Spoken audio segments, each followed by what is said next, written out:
You may probably everybody who has this discussion has a story about a failure of coordination of care. In this instance, I lost my mom due to a disconnect in treatment plans, and it was preventable. So obviously a big issue for me, very important and critical. And so here I am, and we're going to tell you a little bit about what we think about coordination of care, what our platform does, how we fit, and why we think if you're considering investing, you should jump in now. Zach, why don't you introduce yourself? Absolutely. Thanks. Zach Berger here. I am an advisor with Ursamin. I've been here for about a year now. Reason why I'm sitting here speaking with you is I have an extensive background in healthcare payer and provider, and really a macro view of the world, and was fortunate enough to link up with Shannon and be a part of this great mission and vision. My background specifically is in consulting. I've been in consulting for over 15 plus years, where I've implemented revenue cycle platforms in large health systems throughout the nation. And more recently, I'd say in the last 12 years or so, I've been focused on the healthcare payer side, really looking at value-based care, and also focusing on government programs and how the changes in there affect our clients, and helping them do what we're doing today is provide better access and outcomes for members and patients alike, and reduce any burden that's on the healthcare eco strain that we can. So happy to be here today. Excited where we can tell you a little bit about where care coordination is going, and some of the things that we think that are going to happen, and how we're getting in front of them. Thanks so much, Zach. That's great. And so just clarity, when you found us and I found you, what was interesting about Ursamin? Just a little side plug about how you ended up working with us and what we're doing, and what caught your eye when we were recruiting for people to come in and advise. Yeah, that's a great question. I think where I really looked at, and just looking at everything that you guys did so quickly, I was really impressed with how fast you moved, and you're moving with the industry. Actually, you're moving ahead of the industry, right? And if you look at the care coordination platforms that are out there today, there are platforms that can do one thing or another, or you might be able to bolt on. But really, what would really grab my attention about Ursamin, it's a one-stop shop, right? It's fully integrated, seamless integration, and now we're still in the process of building it. But the first step is getting it out in the market, and once you do that and it catches wind, it's going to become a very, very powerful platform for all providers, patients, and health systems alike. So I could see the vision, and just myself being in healthcare for so long, one of the things that I've always tried to do is make it better. And our healthcare system's broken, and I think that this is a big piece that could really help bring it back together, and help with patients and providers alike. Terrific. Thank you so much. That's great and inspiring. And I know a lot of folks on this call, or other people, have either been impacted, like I was personally, professionally, in your job every day, and looking at the future and how do we make it better. So thanks for that, Zach. Why don't we pivot a little bit to why care coordination is demanding attention now, and why we believe that folks who are looking at companies and deciding where they want to make a difference, either by investing or getting involved, and we always encourage everybody who does this to get involved in any way that they can. What do you think is so big about care coordination at this time versus what we saw a couple of years ago, like RPM and telehealth? And I'll talk a little bit about the technology trends. But from a healthcare industry perspective, being inside it and working with the clinicians and the teams every day, what's really driving the demand right now? Yeah, and to sum it up, right, and I'll go through a couple statistics here in a little bit, but really looking at our population as a whole, we're all getting older. The baby boomers are starting to come to that age that, as you get older, you do develop more or multiple chronic conditions, and it becomes a change in the mindset of how you can take care of yourself. One day you could be healthy, and the next day or the next few weeks, you're getting tests and you're being diagnosed with diabetes, cardiovascular disease, kidney disease. It's a big mindset change, right? So, and it's just looking at the population, right? Looking at how we're growing as a nation and even a world. And the more that you have of a population that gets older, you're going to have more of these chronic conditions and multiples that come. I can't even tell you how many how many times I've talked to my grandparents and my parents, even my parents are on the baby boomers side, and just looking at how many different conditions they're treated with, hypertension or anything COPD. So if you look at it now, and this statistics is a little bit old, and what I mean by that, it's from 2023, and CDC only releases it every so often, but 60% of U.S. adults live with at least one chronic condition. 60% of U.S. adults, right? That's high. And if you take that and you look at how many have two, 40%, right? So 40% of those 60 have two or more chronic conditions. So you're only leaving 20% in there for a one chronic condition. That speaks volumes. And what that does is, looking at it from a healthcare perspective, is those are people that need the most care. And not everybody has the access to care. It's not saying 40% of people that are, above poverty level or below poverty level. It's all across the board. So if you're even looking at that and you're saying, wow, 40%, that's, these chronic conditions, they take on anybody. So whether, they're the most, chronic conditions are the most things to go after and have the most care, and coordination is by far the most important thing when you're looking at how do we combat these. Yeah. So I think just to add a little bit to that is, for those who aren't as familiar, it's the shift from acute care in the hospital to outpatient chronic condition management. Right. And that change from fighting fires to ongoing living a healthy, we're all going to, if it's not clear, 83 million patients in the country, in the US, out of 242 million adults are going to have three or more, and they're living with it. It's not, you're not dying from them, you're living with it, and your quality of life depends on your ability to manage it. And so the point of what you're saying is, we're all probably, I have three.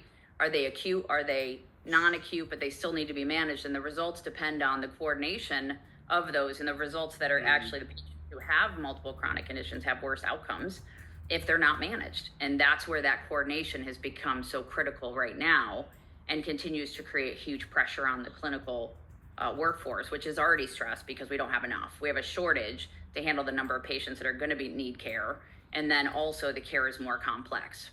Yeah, and just a quick little stat here that I found that I thought was very interesting and even gave me anxiety as I was talking about it. It said patients with 5 or more chronic conditions average 14 different physicians and 40 office visits per year. 14 different physicians and 40 office visits. That's you're almost going to the office. Yeah, my friend's mom had 27 visits per quarter. Yeah. Crazy. How do you keep that straight? How do you manage that? Even as a patient, how do you manage 14 different physicians giving you 14 different directions? And how do you know that they're not contradicting each other? This is where we're heading with care coordination. And then this is why Ursamin, and I'm so passionate about it, because we need a fix. I can't even imagine if I'm 65 or older or whatever it might be, and I gotta keep 14 different physicians. I can't even remember what I ate for breakfast today, and my wife calls that selective hearing sometimes, but I can't even imagine what that would be like as I get older and my selective hearing gets worse. Mm-hmm. So what do you think the future, what do you think from a payer, for folks listening, from what the industry is doing to solve this? And it's really about care delivery, right? You'll hear terms like care delivery, improving care delivery, changing the way care is delivered, moving from a hospital acute scenario to an ongoing chronic care management. What are some of the things that's forcing the industry to move? So think about it, when I first started down this path in 2022, we were post-COVID. It was COVID fatigue. Coordination of care has been going on since 2019. That was the plan. Meaningful use moved into 2019. You were going to see everybody investing in coordination of care. COVID hit, boom, we lost a lot of people. It became very apparent to the industry that we're broken and that coordination of care and care delivery had to be fixed. What are some of the other things that are progressing? Things like incentive plans, really interesting. Regulatory, I think we'll talk a little bit about trends, jump ahead a little bit, but talk about the trends that are forcing investment in this space to solve the problem. Because like everybody knows, they're not unaware. One thing I got punched in the face with when I started pitching about fixing the problem, they're like, we know. Yeah. We know, but there's a lot of things that have to change. Regulatory, incentive, and tools are the three things. And at that point, I was like, all right, I'm going to focus on the tools. What about the regulatory and the incentive stuff that's coming down? I mean, you live it every day with the payers. Can you talk a little bit about that side? Yeah, I mean, it's the regulatory side of it. It's been around for a while now, and it's still a mystery to some health plans and health systems. I think if you know about healthcare in general, interoperability is a buzzword, right? And if you don't know what that means, it just means being able to freely exchange data between systems and being able to, have that data available to take better care of your patient population or your member population. Right now, even though we have that as a regulation that comes down from any administration or CMS person that's in there, it's been there for a while. It's still hard for plans and providers to abide by this fully. And we won't ever get there because right now the care is fragmented. So what have they done to try to combat this rather than just looking at interoperability? They've also have changed the way that they're paying provider the house, right? Because just recently I was reading that Medicare is only going to increase in, I believe it's 26 for reimbursement rates by 2.4%, which is the lowest it's ever been. Well, lowest it's been in decades, right? That's the lowest reimbursement rate that they've increased it in decades. On top of that, they're also is that the fee for service model, and that's the move towards the risk sharing contracts, is what you're saying. Risk sharing contracts, for those of you who aren't, there's some non-healthcare people, Zach, so I'll just add a little bit. Is that there's two contracts. You can have a fee for service and you can have a risk-based contract, meaning you sign up to quality incentives, which is coordination of care. Quality incentives means you're managing this patient care holistically. And so they're continuing to move the incentives away from the fee for service, which is just make a ton of money handling sick people, which is really good to see. Every year you see these incentive moves.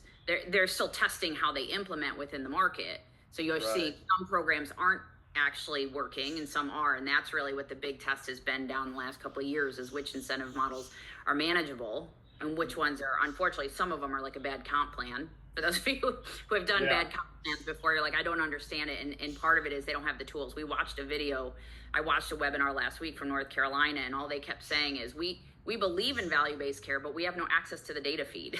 We don't have access to the data that we need at the patient level, even in the same system, because it's buried in silos. So I think, sorry, but just to go back, sorry, Zach, you have a mixed audience. I want to make sure everybody understands a risk-based contract. And to break it down in just regular terms, right? Let's say you worked for a company for 20 years. Each year in that company, you've gotten a 5% raise. So you're doing your budgeting or you're doing your forecasting for next year and you're expecting 5%. And instead of getting a 5% raise, you got a 2.4% raise. Mm-hmm. So that's kind of breaking it down and how that works, right?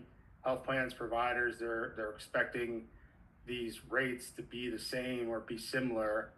And when they don't get that, their modeling is off, and they have to figure out how to make up that lost revenue off the top. So that's what's really looking at, is they're really cracking down on how they're expecting payers and providers to manage this patient population, no matter what if it's rural or if it's in a big city or metropolitan. They're expecting them to manage these populations, and even starting to say, hey, we're not going to pay you as much as a reimbursement for taking care of somebody with diabetes. because we think that should be something that should be managed in their care coordination. So having a system like the platform of Ursamin to tie that together and have real live data to be able to see where things are going is critical now than ever. Yeah, I think that's really astute, Zach. I think so. What we're seeing is we see the risk-based contracts are becoming more prevalent. Obviously, the move has been by 2030, you'll have all the doctors moving from fee-for-service to a value-based care arrangement. What that value-based care program looks like, there's hesitancy. 69% actually of primary care is in a value-based contract in some form or fashion. I haven't not. We really targeted family medicine practices, and there's not a doctor I found that doesn't want to meet those metrics. It's a frustration and an inability of visibility to actually meet them. So I think, yeah, and so we saw all we continue to see, and so all we continued to see in like our pilots was their lack of visibility to the data, even if they have access to it. So to jump ahead a little bit, we talked about the pilots, and we saw 60% of their time was being spent trying to find the data. So I know a lot of people have said, hey, I'm sitting in the same EMR. Yes, we are not complaining about the EMRs, but the data is siloed. And in order for it to be usable, it needs to be pulled out and restructured in a way that fits the clinical workflow. What data do I need to see when? And what happens today is it gets kind of pushed around like just a big fire hose of water of the patient. It's not, and for lack of wanting to prevent that kind of data flow, they just won't send it all. So it's a really challenging environment for providers to move to these risk-based contracts, which is why we obviously believe in the way we've built the platform is to empower clinicians to meet those metrics, because nobody doesn't want to do it. They don't not want to do it. It's 60% of their time to meet the metrics, to find it, is wasted on pushing paper, faxes, emails, etc. Still done. So what are some of the technology trends that we're also seeing, other tools around coordination of care? So when you see coordination of care and tools, you'll hear things like telehealth, RPM, analytics. It's a suite of capabilities around better coordination and addressing this need for better quality, and also scalability of our clinical workforce, right? We have a huge shortage both on the physician side and the nurses side, the care teams who are doing the work. So there's the RPM telehealth, which is coordination in the home, things like, remote patient monitoring, managing. A lot of the hospitals are trying to do hospital home. A lot of that is more acute than where we sit. We sit more in outpatient care, which is how do we get better visibility inside the office so we can get better care when the patient comes in. So how many times do we come into the office and we have to repeat what happened in our last doctor's visit, right? So it's about getting the clinician the continuity of care with things like predictive analytics, data management, machine learning, AI, data collection, sorting. That's where we fit. Those are really the two big technology trends, if that helps people understand kind of where to bucket the technology. And we found, and specifically in our play in coordination of care, again, it's a widely defined term, that we want to sit inside the office, that we will be a data collector for the data from an RPM tool, remote patient monitoring, clinical wearables, anything that happens. It's in the technology side, it's called IoT. It's now being called IOMT, as that's just starting to really be deployed in the last few years. That's what the big digital health boom was about 5 years ago. What we saw was, oh my God, now you've tripled, or actually it's 10 times the amount of data to a primary care or clinician. It's 10 times the amount of data that they're trying to process. Somebody's got to put a filter in front of that. And so that's really where we focus, is how do we not only filter that data, make it more usable, and then move it. I like the term movability. I don't know if my team likes the fact that I call it movability, but I call it movability. Is how do we get it moving to the right care team member, and you're not flooding all data at all care team members. It's really, really critical. One more question for you before we open it up for questions, Zach. So what do you think, the next few years look like from a healthcare management? I mean, it's a really stressed system. The clinicians are really stressed. Where do you think I guess you'd say, if we were to focus, where do we want to focus? Outpatient, patient? We've looked at a lot of the market analysis, outpatient, inpatient. Where do you think most of the investment is going to go in the time that people are trying to solve the problems? Yeah, and as I said in the beginning, right, we're coming to a critical point in healthcare right now. Providers are stressed out. They're, even some of the family physicians, they don't get paid enough, right? So they're they can go and find another job as a medical director or a chief medical officer in a payer organization and get paid, more than that. But where we're creeping up on is the baby boomers, right? And by 2030, the trend is saying 1 in 5 Americans are going to be 65 or older, and that's really going to drive that prevalence of the chronic diseases up. And you couple that with the looking at it from the shortage side of a provider, we're going to be coming into a very critical period where there is not going to be enough providers to help with managing these cares unless we have a solution. So you talk about that's the demographics. Then you look at cost. Right now, it's estimated by 2030, $6 trillion will be spent annually to combat chronic diseases. $6 trillion. That's on an annual basis. That's a lot of money, and if that's and that could be higher, right? This is if the trend continues. We're talking, and we're looking at 2025. We're guessing it's going to be that much, but if we're having shortage of providers in an older population, I expect that number to go up probably closer to 10. Me from the healthcare community is we need more tech people who learn healthcare. It's very hard, as many of the people on my team can attest to, that we pulled over from the non-healthcare side. It's a big learning curve, the same way it can be with the clinical and the technology. So the more we can co-educate across industries and widen because there's a huge shortage for these patients. It's just a huge gap that's being created. So any Q&A on technology, or you want to set up a call and talk more, happy to do that, but happy to take questions now if you guys have them, either on the platform or the market. Nothing? Well, that makes it easy. I figure we get pelted. Thank you. Available for a call with anybody. We probably have calls with a lot of you guys, but definitely open for questions. We have another just plug for the next one that we're going to have actually our pilot participants on the next call. The 3 doctors and the care teams who participated. Actually, one of them's here today. She's actually going to actively, Jill, who's joined us, is going to be actively participating in the next one. So we'll try to avoid the technical difficulties, and then we're probably going to slide one in the middle there with some more education because there's a lot to hear about. So appreciate you guys joining, and definitely reach out and let me know if you'd like to talk a little